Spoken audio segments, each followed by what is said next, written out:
Good evening, everybody. Good evening, good evening, good evening. Welcome to Nightcap Knowledge. Make sure you are following us on all social media platforms at Nightcap Knowledge on Facebook, at Nightcap Knowledge on Twitter, which is now Twitter or X, either one of them. Follow us on YouTube at Nightcap Knowledge. So we are so excited for tonight. Make sure you go ahead and put those kids to bed so you can put something on your head before you go to bed. So I'm yours truly, Tanya Boy Cannon. We got our own Mr. Magnificent in the house. Our other co-host, DJ George Chuck, is on remote. So if you have a chance to tune in, he'll tune in. So let's go ahead and get this show started. Y'all ready? We'd like to remind you, it's time for us to have some fun tonight. Shout out to, if you want to know more about me, go to www.tanyaboycannon.com. Hemp World South, no medical card needed. The only Mississippi first therapeutic hemp CBD relaxation lounge in Jackson, Mississippi. For more information you want to know about Hemp World South and all that's happening in Jackson, make sure you go to Epps Institute, healing the entire you. And baby, check out, listen, Chapter 4, my spot. You'll see me over there on Sundays and sometimes some other nights. Don't tell nobody, you know. Make sure you stop over there in New Orleans in the CBD and check out Chapter 4. Mississippi School of Health Services and Career. Begin your career in healthcare today. So you guys see the number, you see the website, log on to them and learn more about having a career in healthcare. Mississippi Black Pages Expo, Mississippi Black Business Expo, presented by Higher Purpose, is going to be on 11/11/13. Listen, I just love those numbers. But anywho, make sure you learn more about Mississippi Black Business Expo coming up at Tougaloo College. And we're going to keep on moving. Your voice matters at ALC. Be part of the conversation that drives policy and change. Early bird specials. Registration for the 52nd Annual Legislative Conference is available until September 5th. So even if we're past the deadline, you still can register. Make sure you follow them on social media to learn more about making your voice count. This Friday, Feel Good Friday. Give me a Friday that makes you feel good. Stop over, be healed and happy at Hemp World South. This Friday, Feel Good Friday. Mississippi Move, what is global warming and how it affects you at Tougaloo College on the 13th of September.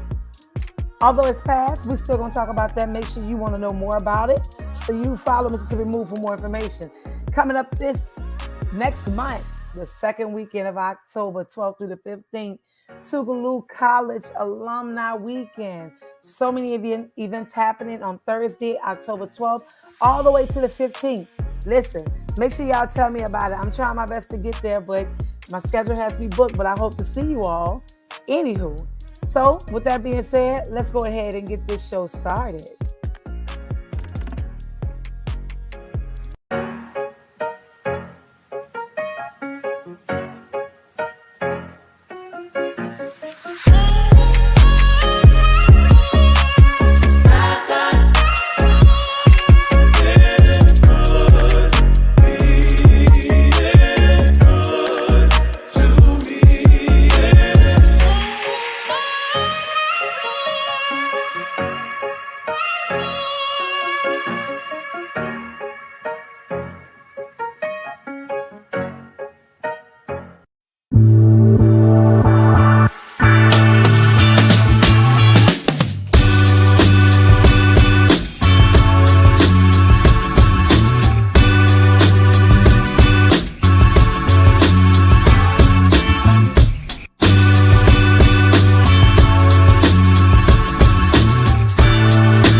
Good evening, good evening, good evening, good evening.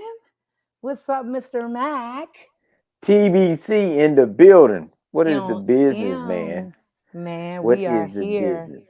Wait, look, we got Tamika Gary in the comment section already. Good evening from everyone from Georgia, by the way, of Mississippi. What's up? How are you? Georgia. Yeah. Hey, you got to sing that time. You got to get that added in your list. Li- Georgia. Georgia, not Georgia, Georgia. Georgia on your mind. All day, all day. We want to make sure that y'all are welcome tonight to Nightcap Knowledge. Go ahead and follow us on Facebook, IG, and Twitter. Make sure you are sharing this podcast tonight because we're going to be talking about everything that we need to know about our children tonight. And we have one of the greatest pediatrician psychiatrists that I admire seeing on with us tonight. So go ahead and share right now. Share with your family and friends. Tell them put the kids to bed, and some may want their kids to come and sit and learn some things tonight, and that way open up the line of communication with families. So before we get into the show, Mr. Mack, we have you to go ahead on and tell us, give us our Mr. Mack's mental health minute. So the show is this show is rated black and uncensored, real talk, real issues, real solutions. And the mental health minute for this week was talking about how to manage and how you deal with stress, right? And talk about things that you can do to help alleviate stress. And one is always the most simplest, sometimes the most difficult, is eliminate the source of stress. Either get away from the source of stress. Sometimes it could be the work environment, it could be the area where you live, it could be whoever, whatever it may be. But that sometimes is hard. So you create things that help you. We talked about, watching movies, comedy, laughter. You talk about what laughter is the best medicine. Talk about meditation, relaxation, and yoga to be able to stretch, to be able to get yourself in center and be at peace. We talk about exercise, being able to release that energy, to be able to physically do something to get that stress level down. We talked about, massage therapy, having that, being able to release some of the toxins to help with those muscles. Because sometimes when stress gets to a certain point, it affects you physically. You can feel it. You can feel it in your back. You can feel it in your neck. You feel it in your body. So we also talk about spiritually, staying grounded, having faith in yourself and your deity, and learn different ways. Journaling, another thing. Sometimes it helps to write it out, write it down. Um, and those are some of the things that we advise and say, hey, these are some things that could simple things that can help you when it comes to managing and eliminating stress that's in your life. So that's all I have right now. Thank you so much, Mr. Mack, for the mental health minute. And a lot of those things I did today. So I can be a testament to, yes, they work. And I'm going to go ahead on and jump into the music and entertainment check in. Listen, I have seen so much happening in the music industries um, throughout the various outlets of it. But I feel what has really been rewarding to me is having discussions with my students about sound and talking about sound and learning different sounds. So I was on the road heading back in town yesterday and I learned of this new artist and I just saw that PJ Morton's going to be doing a show with her in Texas. I think it's Mieta. But I really enjoyed hearing her bring back some of that old school R&B feel and vibe.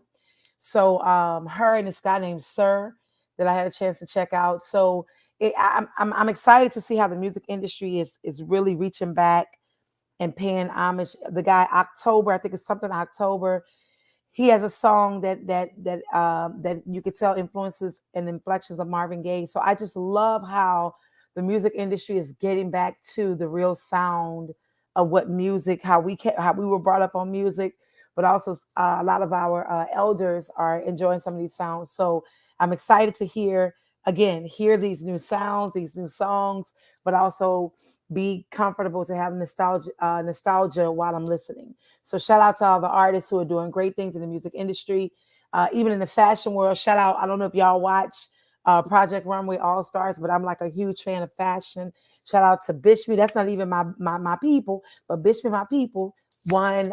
So if y'all are watching any reality shows, listen, I know I'm not the only one. So shout out to Bishme who won Project Runway All Stars 2023, a fashion guru. So make sure y'all go out and check that out. And of course, I mean, support your local artists always in your cities. Celebrate them, buy their music, buy their merch. I'm a local artist, so I get it. And I'm working on some shows right now for Jackson, Mississippi. So I'll be seeing y'all soon. So that's my music and entertainment check-in. If we jump to what's the groove with DJ George Chuck, the groove is DJ George Chuck is on site setting up for an event that ran over. So the groove is to be consistent in your visions and get it done. I guess, Mag, what you want to say on the groove? Hey man, the brother's always creating the groove wherever he at, so we know he's working to make it happen. So, hey, we might talk about him a little bit because he's not here to defend himself. So that would happen. And that So was happen. so Oh let's man. we're gonna go ahead and get the show started with our guest because Dr. Lauren Tevabar has been waiting backstage, and I'm so excited. And we just want to make sure that families that are logged on, make sure you're sharing with your families and friends, telling them to jump on tonight's podcast. If they have any questions about their children or students, things that they would like to know, that they can put them in the comment section because Dr. Tevabar is here. And we're going to go ahead on and bring her in the room. Y'all give it up for Dr. Lauren Tevabar. Woo! Welcome, welcome, welcome. How are you? I'm good. Thank you for having me on. I love this space. So thank you. Oh, awesome. Well, we love you. We love having you here. And I mean, I know we talked, you and I before the show, and I just it everything happens for a reason because I had a situation happen last week at school, and I was talking to one of our other in-house psychologists, and we were just talking about, hey, we want these things to happen. I said, but the thing is, school is in session now, and some parents are going through some traumatic situations. Some parents are just asking questions like, is there something wrong with my child? Why is my child not learning, this lesson fast enough? Why are they crying? And so the question, not the question, but the first thing I thought of, like, what is in the mind of a child? Because like I'm listening to my granddaughter now, she's in the room crying. I know she's annoyed because she received 3 shots today. She's 2 months. She can't tell her mom and her dad, I'm tired, my legs hurt, I'm sleepy. So I told them the best thing to do is to keep her close to you and just kind of give her a little gentle rock and just telling her, giving her calming words of or phrase like, I know, I'm so sorry. Just giving her those positive affirmations and mantras. So tell us about you. And we're so grateful to have you back. Sure. Yes. So I am a pediatrician and child and adolescent psychiatrist. I am located right here in New Orleans. And I have been here for the last 10 years, almost 11 years, and really grew up in the Midwest. So I'm from the Chicago and Detroit areas and moved down here for residency and never left because I love New Orleans. And I also love the people of New Orleans. And I practice mostly in the areas of community and community mental health and community pediatrics, community child health. And also I have a, a clinic and one of the local community mental health clinics, as well as at Covenant House. And then I also am in our school based health clinics. And so I also supervise some of our trainees that we have at one of our local universities. And so I have my hands in a number of different pots. But my passion is families and children right here in the community setting. It's all varieties, and particularly youth and families who've experienced trauma, right? Because we have a lot of that goes on, um, and I see a lot of that and deal with a lot of that. So that's it in a nutshell. I love it. And Mac, make sure you jump in if you have any questions. I'm always intrigued being an educator and not, qualified in diagnosis and being a specialist, but I am qualified as a mom and a nurturer, in that giving part. And so in my past, it was hard for me to separate some of those things from kids, behavior, because I'm like, the mama wants to hug you, but baby, you gotta go take a break from recess, so so those different things. So I'm always, grateful to learn new skills and techniques to use with kids.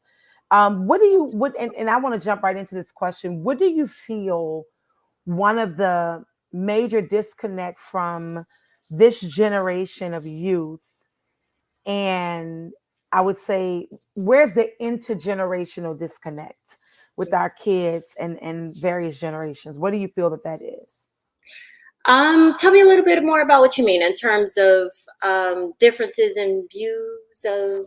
Well, differences in communication, where this generation, they're free to like just go off the hinges of using, profanity, ready to fight. Like it's almost as if they have this huge amount of rage and anger. And so where do you feel like that and I know you can't give like a broad, perfect answer, but in your practices, what have you seen that has possibly caused a lot of that intergenerational, meaning that if my daughter's 22, my son is 21, one of my students is 5 and felt comfortable to talk to me, whereas one of my teenagers didn't, whereas my adult kids felt like they couldn't talk to me. So what do you feel like that disconnect is? Sure, and I always try my best to individualize it because every kid is different, right? Every family situation is different. Um, and a lot of times if you can get down to wherever they are, you can get a little bit more information, but just if we're talking about broad strokes and trying to generalize it, we have it's our kids are exposed to a lot more different things than they were, our like my generation perhaps, or the generation before, right? We have social media, we have huge amounts of um, access to different ideas, different images, visual images, um, than ever before. And all of that access is, particularly if we're not having major conversations about it as they're intaking all of these different things, it has a big influence. We also have different family structures, slightly different family structures, right? So I think we've, especially in the Black and Brown communities, like we've had more intergenerational family structures where we have more than just the biological parents that are raising us, but it's even more so now, right? So we have grandparents that are doing a lot of the raising. We have parents who or primary caregivers who are different than biological parents for a number of reasons. It could be substance use, it could be mental health issues, it could be just they weren't ready to be parents, right? And so that changes the dynamic as to the level of communication, the ability to communicate and relate to a child on a particular level. So I think it's a number of different things. Yeah. Yeah, I share that because I can think of one student whose grandmother or great grandmother, who's one of our beautiful school, villagers. And she makes sure when she walk in the school, kids know her. And this child loves his grandmother. Like they are like this. And mom is present, dad is present, but him and his grandmother, and that really, inspires. It inspires. I'm also, admirable, grateful, because I know how I was with my grandmother when she was in the physical. And so to see that today with this generation of kids, it just makes me smile. And then it also makes me, just wish that whatever they have, other kids would have it with their families. So And it's that's not like that, especially when you see it and as you're talking about, right? You have multiple layers of support, right? yeah. So if parents are in and active and engaged in life, and you have active grandparents and active Hmm. aunts and uncles and Right. and cousins, like that's a whole community of support that you have. versus other children who may not have that, right? They maybe just have one grandparent who's raising them and trying to do it, and trying to raise multiple other young people in the household, right? And not having that village or that community, because that's a lot of that time, that's the support that we need, right? Because if your child can't hear you, which a lot of times they can't, right? Because they can't hear their parent in the same Right. way as they can hear another trusted adult or caregiver in their life. Then they can go to somebody else and they're hearing it, and they're getting that reinforcement, right? So you need it Mhm. from multiple avenues, and it's a beautiful thing when it's present because it does work.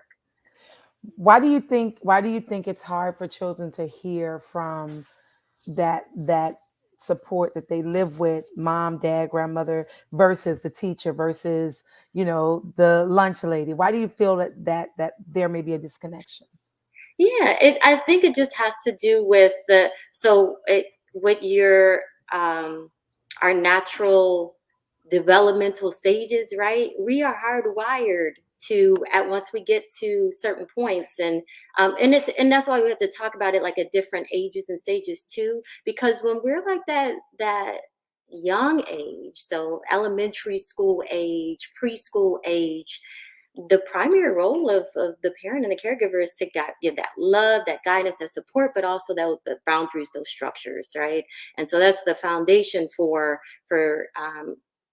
getting that routine in place, of setting boundaries, of having that child listen to you or see you as a disciplinarian, a loving disciplinarian. But that and so that's okay when they're young. As they get older, their natural um, tendency, teenagers, is to become independent, right? So they're going to be like pulling away. They're going to be pushing boundaries. They're going to be challenging their primary authority figures, and that part. It just can be normal, right? And but that doesn't mean that we pull away as caregivers, or have different expectations for them. We still have to have high expectations of them, to be able to, right, meet whatever goals that they have for themselves and that we have for them. But that is just the nature of it, right? There's nothing. I always tell my parents, there's nothing wrong if your kid is not telling you everything, right? If they're not telling you, and even sometimes it can be what seems to be very, very important things, especially in the mental health field, right? Like if your kid is having, like, the one of the most serious things is thoughts about harming themselves, if they haven't told you that, right?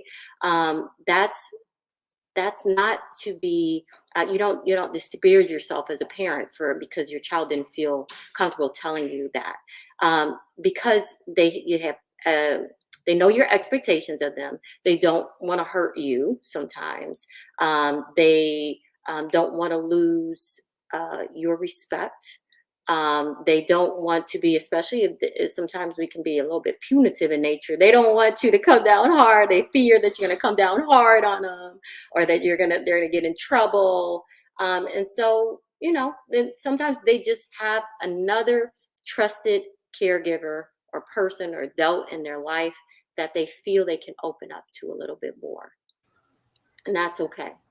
Yeah, our goal Okay. is to have one or two trusted adults, or old, people who is a good force in their life, so that they can open up to. It doesn't need to be the primary caregiver. It like we there's many studies that show, and then we just know by experience that one or two positive, invested caregivers or adult people, teachers, community members in a child's life can really make a huge difference in how that child's trajectory, like how they turn out. Yeah. I love it. Yeah. That's a great way of now looking at it, because I've had some kids to come to me and share some things, and I know for me it put me in a bind, because I'm like, I want to talk to your family, but it's like, and so I found a way to have the kid and their parent to communicate in the most natural way without revealing what the kid should have told the parents, so the kid was able to talk to their parent, which was really good. And I was like, man, where did that skill come from? What is that called? I don't know, but I love it Yeah. because it kept it. And it's because it's about trouble, like you're troubleshooting, you're helping the Yeah. child troubleshoot. Because remember, they're learning these skills. These are skills. These don't always come inherently to us, right? Yeah. How to communicate things when we're feeling like really stressed out or we're feeling really vulnerable or upset about something. Like those are learned things. Like Yeah. adults teach us these things about and other, their other peers, if they have positive peer influences as well, they teach us Yeah. how to manage these difficult situations, right? And how to talk to our parents about stuff that's really hard, especially if there is a difference in terms of the relationship between the child and their parent, or different levels of, like, different authority Yeah. levels, the difference between an authoritarian parent, or like, just those are all styles that are Yeah. okay, but kids need help in navigating how to communicate sometimes. And so that's excellent. That's an excellent way to do it, right? You serve as a Awesome. mediator. You're not sharing, you're not telling someone secrets for them, but you're Right. helping them to share in their own way what they need to share with the people who need to know. Yeah. Awesome. That's so if if a parent has a question, because I've had friends who asked me questions like, does my child supposed to do this? Is this normal? Should they be reading this way? I feel like the teacher said this and ain't nothing wrong with my child. I know ain't nothing wrong with him. When how does a parent what would you advise parents who have been questioning or have been dealing with the stress of hearing the teacher say something versus what they feel they know is not true, but then they begin to see these things with their kids? How do you encourage parents to get the support for their children that they need, although they may feel like I don't believe they need it, but I'm gonna do it? Yeah. And so I would just ask, okay, so what is it that the teacher or the school professional is telling you? Like, and really ask for details about it. Are you concerned about my child's behavior? Are you concerned about their learning in terms of their reading, writing, their math skills, their academics in general? Which areas are you concerned about? And then get really specific. Okay. So, and I think in general, if you ask more specifics, then you can get more specifics, and then you can ask for, okay, so what is it that makes you feel this way? What is the evidence? And then also, what is your background, right? The person who has said that they have identified as something. What's your background? How many years have you been doing this, right? Are you a brand new teacher? We love brand new teachers, but sometimes they don't pick up things, or they may pick up something that an older teacher may know that, oh, if we give that a little bit more time, then we'll be able to see for sure what's going on with that child. So you want to ask the qualifications, the credentials, and then how they know, like why are you asking this, or why are you saying this about the child, and just be really curious, not in a defensive way, but just a really curious manner. I'm really curious as to why you feel this is, because I haven't noticed this at home, or I have noticed, these are things that I have noticed at home. And it can be more of a dialogue, back and forth about what's going on. And the other thing is to look at how they're doing academically. Like when somebody comes in, like I'm always asking, okay, what are your grades, right? Because if most children should be able to get A's, B's, and C's, right? They should not be getting D's and F's and failing things, right? That's a red flag, and that's why. And I always tell parents, each interim report, right? Then look out for those things. Don't wait till it gets till the end of the semester or towards the end of the school year. It's kind of too late once you get to those points to really start to do some of the things that will really make a difference. Because at the beginning, if there's, for instance, an academic concern or learning concern that's being brought up, we can do things right at the beginning that are more low hanging fruit, that are easier interventions to implement, to see if those things help. Things like sitting towards the front of the class to minimize distractions, really drilling down. Okay, are we having difficulty finishing the work in class?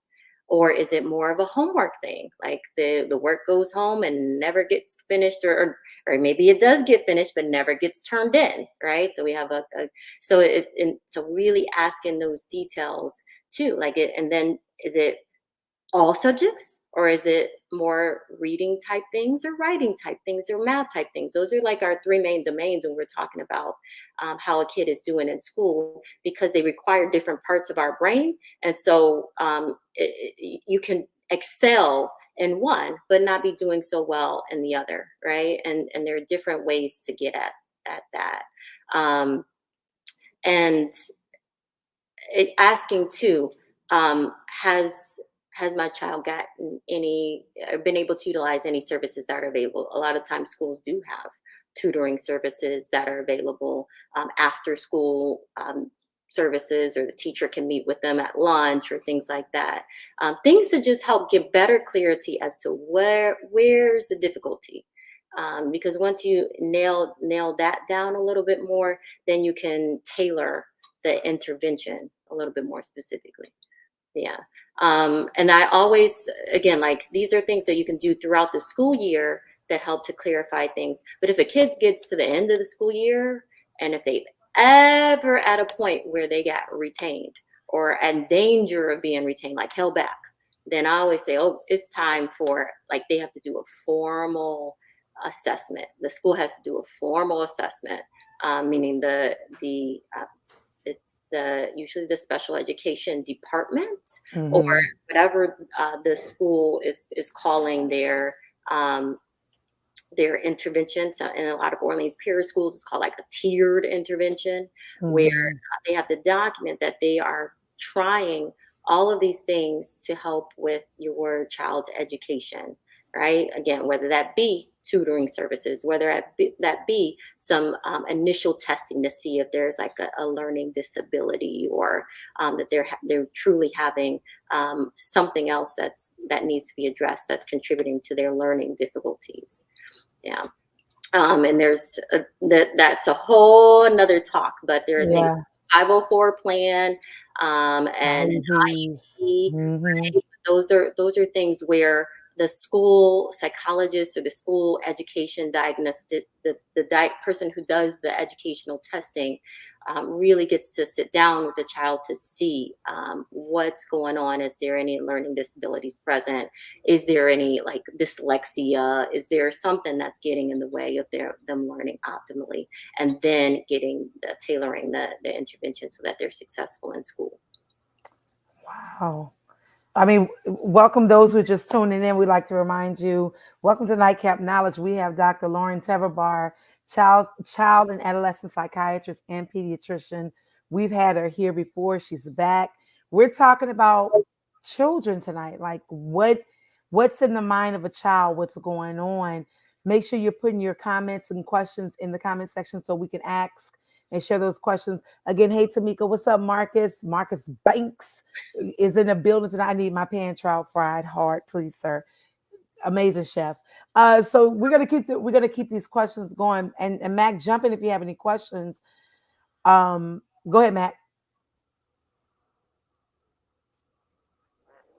I was just listening, and just pulling it all in. You think about the different, I guess, the different areas. Like when you get ready to do it, looking at a diagnosis, it has to see it in a different area. Like for adults, it'd be in the professional world, social world, and but then with Tanya and with me working in, I used to work in a facility. The children you see in the facility and how you want to add more things to personal to help them, but you have a kind of a guideline in which would be similar to school. You still have certain different levels of restriction. Then you have your children or child at home, and you think about the things that you could kind of bring to help, um, straighten things out. And I was thinking about you were saying like, what's the difference between our era with the children? Well, we are the parents, so that's a difference that different connects. And I always talk about normalized chaos. And as a society now, we have made chaotic behavior normal. It's like when you used to hear gunshots and everybody would stop, like, oh, they shooting, and they'd get everybody's attention. Now we hear gunshots so much, we're like, oh, they shooting over there. And it's become normalized to hear certain things and to respond in a certain way. And it takes its toll on the adults. And because it takes the toll on the adults, it's gonna take the toll on the children. Um, and so when them children come to you in a school setting, they already carrying not only their weight, they're carrying the weight of whatever's going on in the household with their parent. And can be vice versa, right? That same energy cut both ways. Um, you know, um, it. And I just use example. One, my daughter just be off guard with some of the stuff that she hears some of the teachers say, and by the time she get to the house, we talked about life, space, crash, and adventure. Talking about a carry in. So now you got this extra funk on you because of something that you've heard from another adult. We are one of the contributing factors to adding uh, to what we see with children and why they are carrying so much weight and detached. And then they have so many distractions.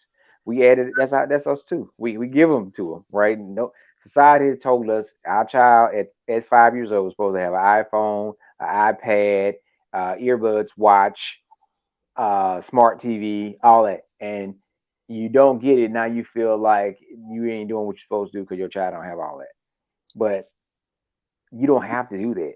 Your child expect it because that's what you give them. But if they never started out with that, and my daughter still don't have a TV in her room, right? We don't have a TV in our room, and that's our norm. It's not the norm for the average household. Every household has a TV in every room, but that's what we don't have. So it's just we as adults has to set the tone. If not, we're going to continue to repeat the cycle with the children, and the disconnect is going to continue to grow further and further. Um, and I'm just listening, like intergenerational model. That's one of the terms we use with community organizing with Brother Hollis, and we can have folks. That's one of the things when we do man talk. When we do man talk, we have somebody in the group that's 80 years old, and someone in the group that's 8 years old. The youngest person in the group controls the conversation because we all been eight. They never been 80. They never been 40. But we've been eight, right? And we connect the conversation to whoever is the youngest person in the room and share with them and give them hope that it might seem like right now it's the weight of the world's on your shoulder, but you can overcome it because I did it and he did it, and we're gonna be here to support you to get through that. It's just a lot. They got a whole lot going on. I couldn't be a high school student right now, not in 2023. No, I would be a dropout. Yeah, they're our babies are really, really. I hate to use the word stressing, but they are, and they're carrying it in some of the most painful ways. And which was going to lead me to my next question, because I know we're coming up on. Um, I talk about Halloween. I talk about crises. I talk about trauma, and I've seen on social media where these parents have allowed a certain character to come in while the baby's taking the picture, and the baby turns around and see that image and they scream running, and it's like part of it's part of a photo session. And so I think about that and how many people think that's funny. And the first thing it does is it triggers me, because I was scared to watch Freddy Krueger growing up. I was scared to, as my cousins, we were going to turn the lights off and say Bloody Mary 3 times and all that kind of stuff. It scared me and created traumas to where there are now movies with some of these things. So when we're talking about children and trauma and rage and anger, what are some ways you feel that as community villagers we can begin to give children space and safety to speak freely how they feel? So how do we approach this generation of children with so much stress? That's the question. Yeah. Just recognizing too that it comes from so many different areas, right? And so we can try our best, right? The first level is prevention and trying to be as proactive as we can, right? So those things like scaring your child, right? Because it's funny, your infant or your little child, because it's a trend or it's funny, right? You have to just really pause and think about that. What does that do? Like when we experience the trauma, like that makes our heart race. That makes our and we're scared, right? That makes our heart race. That makes it hard to think. That makes us tearful. That makes us fearful for our lives, right? And if we have that going on repeatedly, that's what's called PTSD, right? That develops into PTSD, and that changes how our brain functions. That changes how we develop. That changes how we live our lives, right? And so knowing that it's that serious, and that addressing the anxieties that children have, that is part of it, right? Addressing any traumas that they've experienced, right? And um, denormalizing it, right? So it's not normal that you saw and experienced the loss of several young ones or several loved ones in your young life, right? By violence or whatever the reason that the loss may have occurred, it's a loss, right? And so acknowledging that, right? Acknowledging that it is difficult to go to school in this day and age where you have the risk of school shootings, where you have the risk of extreme bullying that occurs, that is made worse by social media sometimes, right? The ability of things that happen in school, instead of 10 people seeing it, you now have hundreds and hundreds of people seeing it, right? That we are asking kids to go to school in environments where testing is so important, right? And so the anxiety that comes from having to perform at that level. um, the other anxieties that can come up are social anxieties, right? And again, this is a generational difference. We do have differences in social abilities because we had the pandemic. We had children who went through a global pandemic. It deep stabilized our lives, and we can't forget about that, right? And children who lost school time, who lost seat time, who lost their critical time of learning to interact and engage with other children. They couldn't, right, in those formative years, and so they're having anxiety, having to go back into the classroom. I'm still seeing that, even though this is like now we feel like back to normal, full school back in session. That's still very much present with us, and we still have long lasting effects to the pandemic, right? um, so we have to acknowledge it, we have to address it, we have to ask, what's going on with you, what is going on for you, what's going on around you, and be really curious again at the individual level, like, what is your story, right? Because if we don't address it from that level, we start assuming, and we start attributing negative things potentially as a reason for why a child is very anxious or acting out or be having, right, behavioral issues because of this anxiety. It's because of the anxiety, not because they're bad children, right? It's because of the sadness, not because they're bad children. Yeah. Yeah, go ahead, Mac. You had a question? Go ahead. Okay. I was sitting here, and the first thing I thought of yesterday, I saw my soror. Shout out to the ladies of Zeta Phi Beta Sorority Incorporated. I saw my soror post a post that said something about parents check your child's cell phone for the following apps. And it was like Calculator Plus and all of these different apps, H something, something, something. And so, me, the first thing I do, I know my kids are adults, but I go and I research these things just to stay current of what's happening. How do you advise a parent who feels like, and of course, in the Black families we grew up, oh, you gonna give me that? I'm not asking. It was more of no. This, I'm the authority. You're the child. You're listening, and I mean, that's how we were brought up. We were reared. I feel in the best ways that our parents knew how. And so today, now, ways that we can communicate with our kids with some of less of that, because you spoke about the PTSD, and Mac, you were talking when I was younger. My mom used to stop, like try to make herself stop breathing. And I would call her, and I would end up going to her room. I would never forget that. That made, still to this day, I like, if my children are asleep, my husband, I'm like leaning over to check, because that still lives with me when my mom did that to me. And I told her that one day, I said, Mama, you traumatized me. I ain't traumatized you. I raised you. So I find myself remembering that so I don't do that to my kids. So how, which leads me to the question of how do you feel, what are some ways that parents can begin to talk to their kids about the apps, sexually activities, and keeping that line of communication open without the child feeling as though the parent is being in their business, as they would say, you in my business. So what are some ways that our parents can do that with this? Look, Mac is shaking his head. Go ahead, Mac. But here's the thing about it. I was reared by my great uncle and grandmother and all them.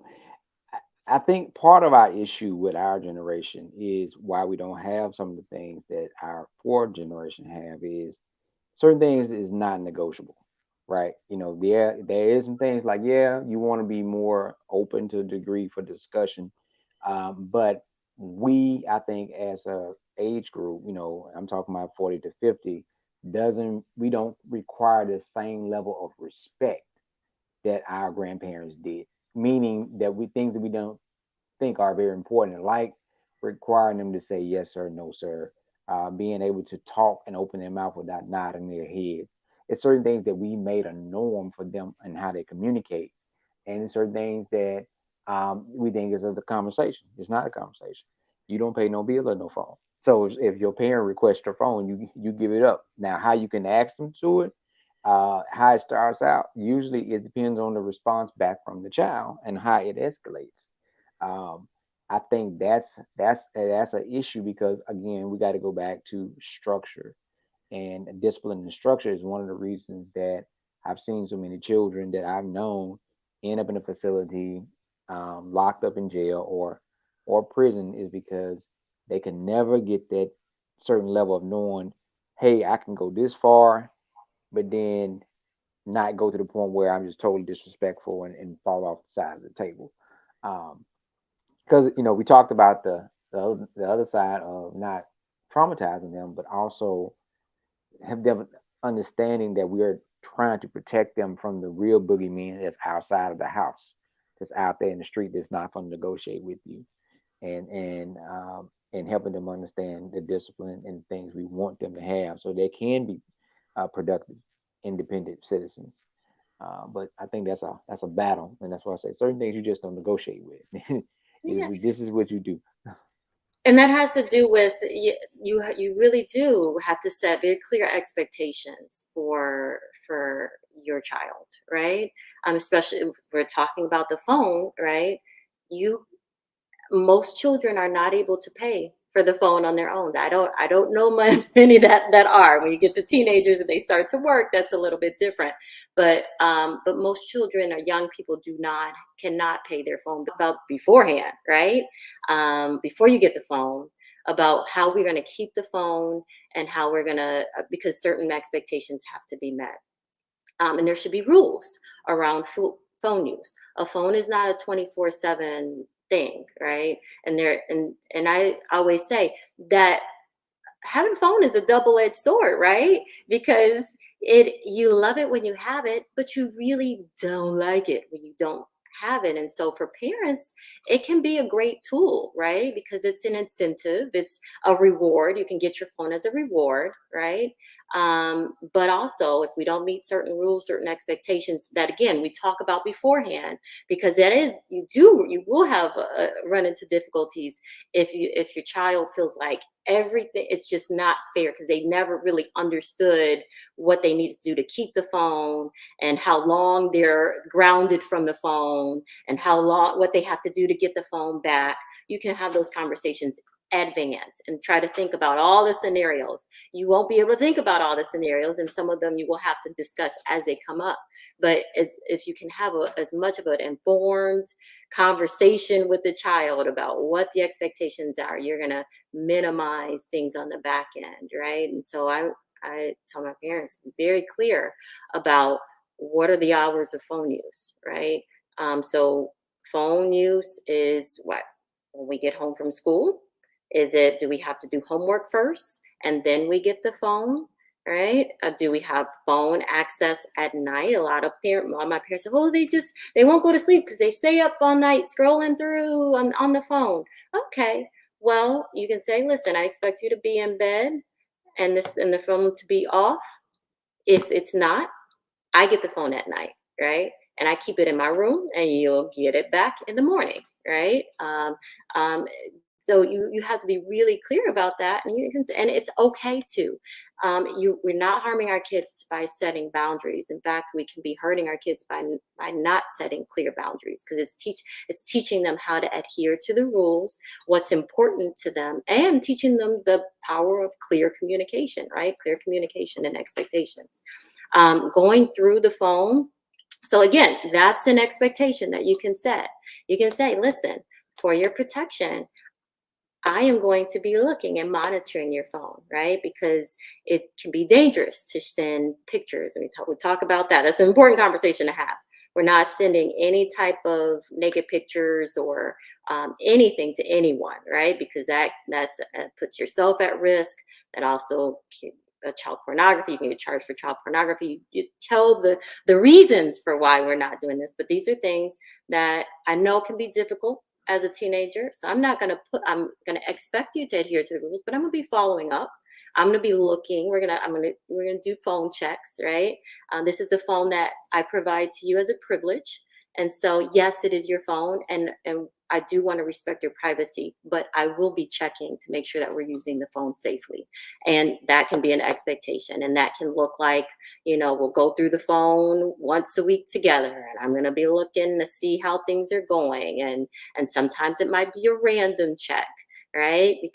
I want you to feel comfortable communicating with your friends and all of those things, but just understand that there are going to be some checks, right? There are going to be some checks, and we're going to put some boundaries on that use. And so those are some things that, in terms of the phone use, but that extends to other discipline and as well, right? Clear expectation, clear boundaries, writing it out. If you have a teenager who's one of those, or a young person who's one of those that say, you never said that. Well, we talked about it and we wrote it out.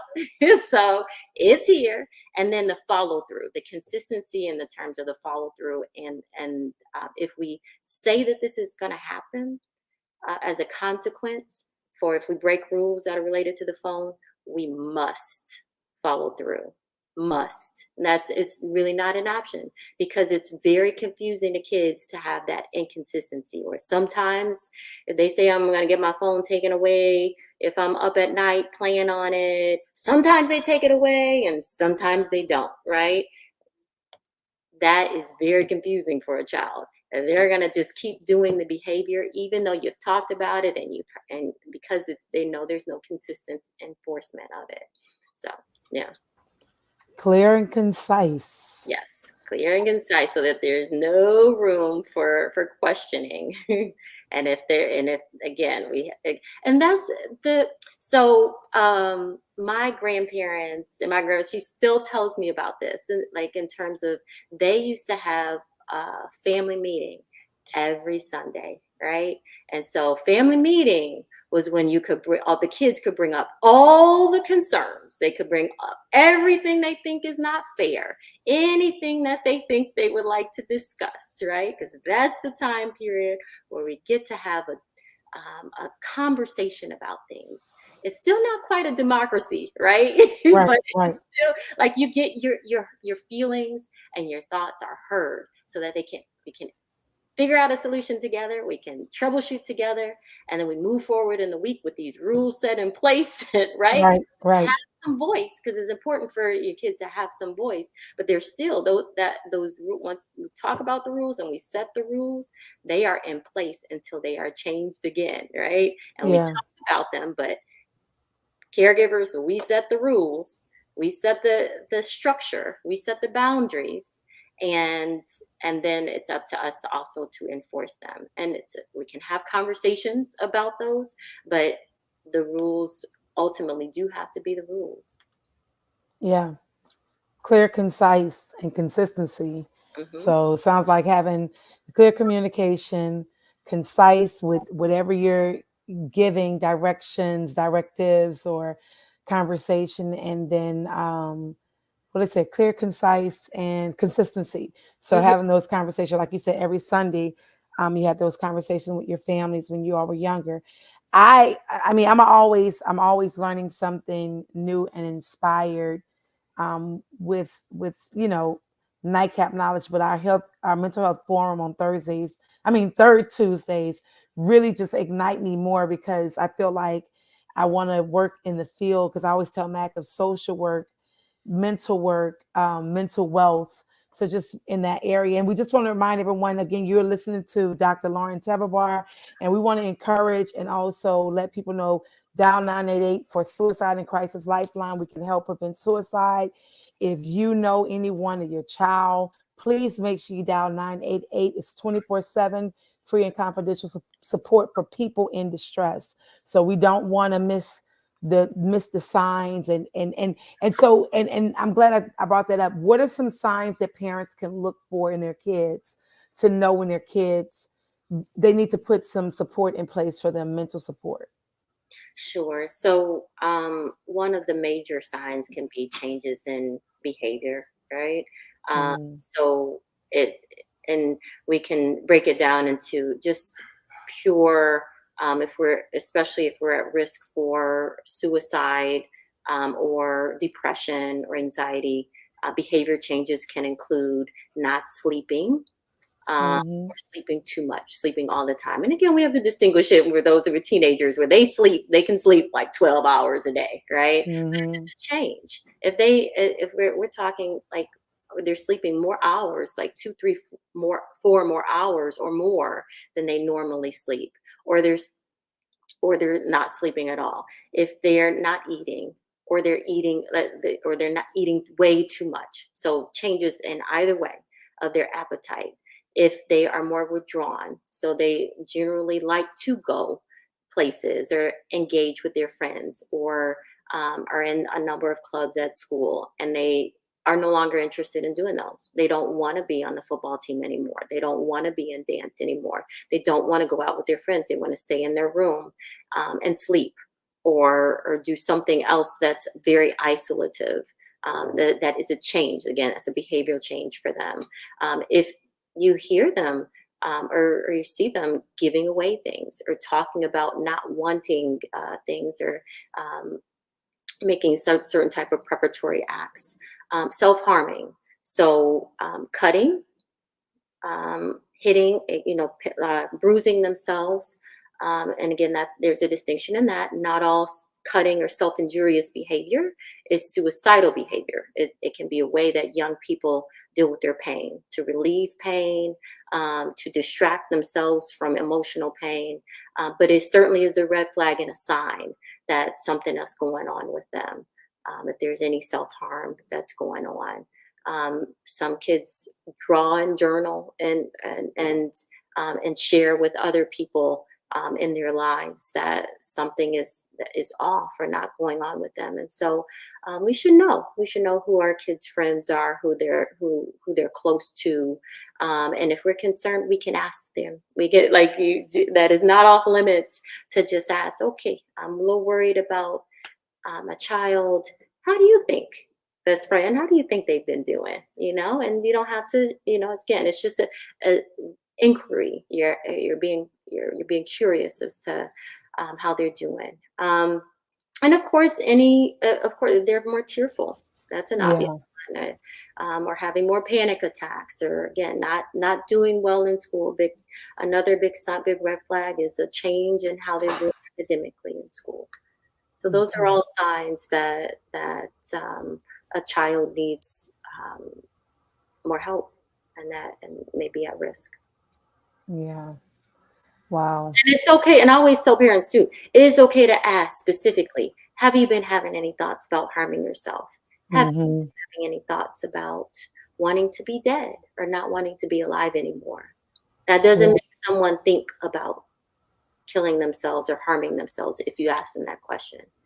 But, yeah. it certainly allows them the space to tell you if they are. Yeah.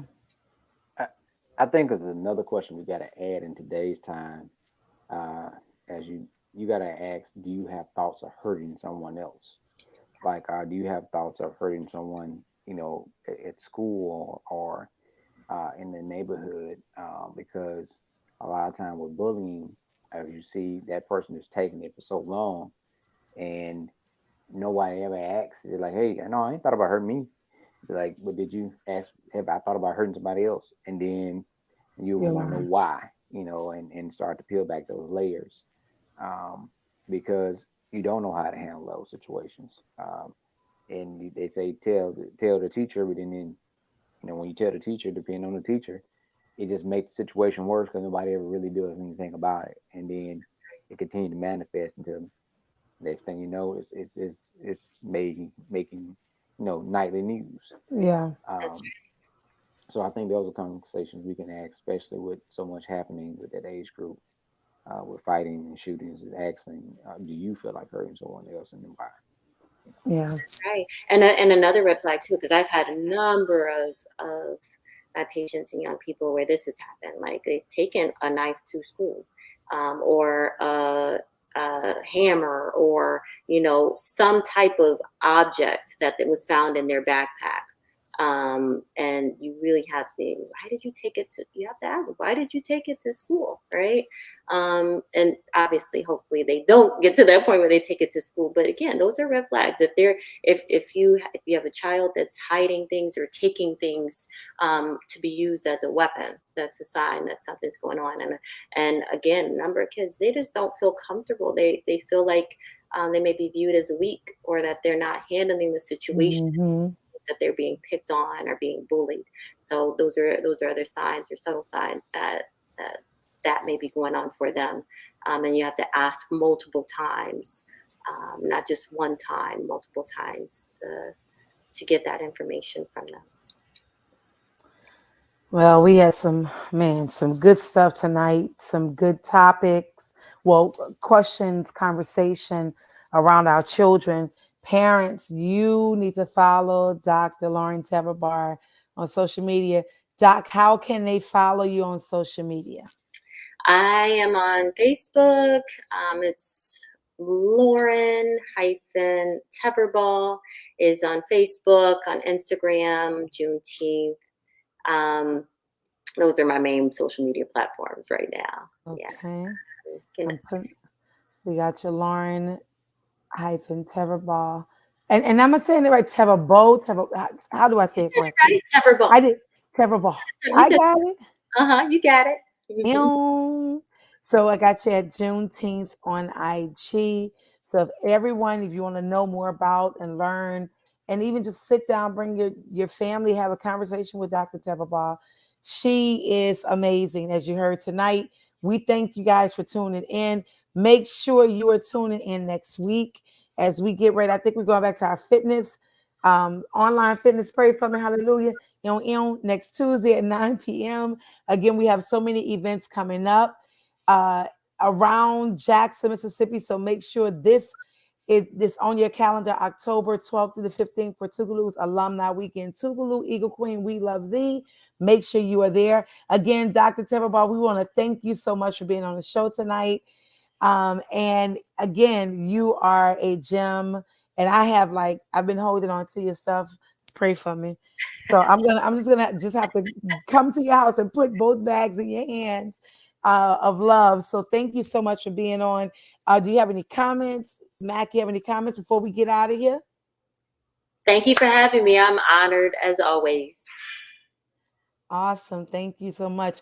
Well, let's go, y'all. Y'all know we're about to go.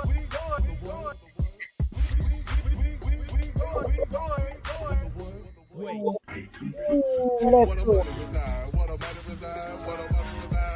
Tune in next week. So we get back into our fitness on Tuesdays. Again, we thank y'all so much for tuning in to Nightcap Knowledge. I'm your girl, Tanya Boy Cannon. We have Mr. Matt, DJ George Chuck. We'll see y'all next week.